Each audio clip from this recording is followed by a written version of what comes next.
जेव्हा मी उद्यमी महाराष्ट्र जॉइन केलं आज 2.5 वर्ष झाले मी उद्यमी महाराष्ट्र जॉइन केलं.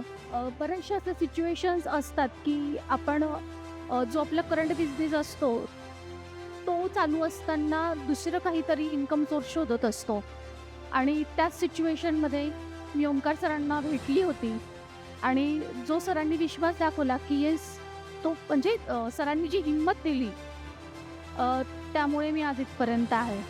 आजची सिच्युएशन जर तुम्ही विचाराल तर तुम्ही माझ्या हातात अवॉर्ड बघताय की दंशलक्षपती आणि याच्यापेक्षाही पॉझिटिव्ह गोष्ट अशी आहे की मी ॲज अन कोच म्हणून उद्यमी महाराष्ट्रासोबत आज काम करते. तर हे माझ्यासाठी खूप मोठं अचिव्हमेंट आहे.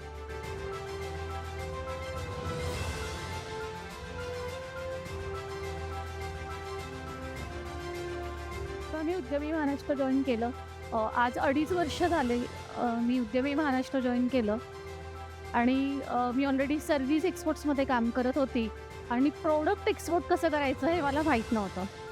म्हणून मी उद्यमी महाराष्ट्रात जॉईन झाली आणि त्याच्यानंतर आजची सिच्युएशन जर तुम्ही विचाराल तर तुम्ही माझ्या हातात अवॉर्ड बघताय की दंशलक्षपती आणि याच्यापेक्षाही पॉझिटिव्ह गोष्ट अशी आहे की मी ॲज अन कोच म्हणून उद्यमी महाराष्ट्रासोबत आज काम करते. तर हे माझ्यासाठी खूप मोठं अचिव्हमेंट आहे. सगळ्यात म्हणजे ट्रस्ट जो सरांनी दिला की येस तुम्ही करू शकता.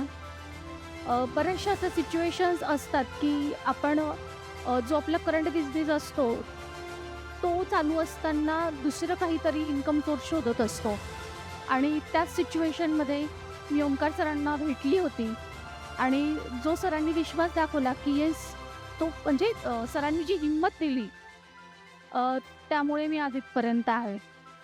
येस, मी माझी कंपनी बंद करणार होती जेव्हा मी ओंकार सरांना भेटली तेव्हा अशा डिस्कशनमध्ये होती की येस आम्ही एम्प्लॉईज लोकांना 30 डेजचा नोटीस पिरियड दिला होता. तो ह्या सिच्युएशनमध्ये मी सरांना भेटली होती आणि सरांनी एक्सपोर्ट इंडस्ट्री ही मला सोडू दिली नाही. त्याच्यात मला सरांनी साथ दिली आणि सर्व्हिस एक्सपोर्ट पुन्हा चालू करून आता प्रोडक्ट एक्सपोर्टमध्ये मी काम करते.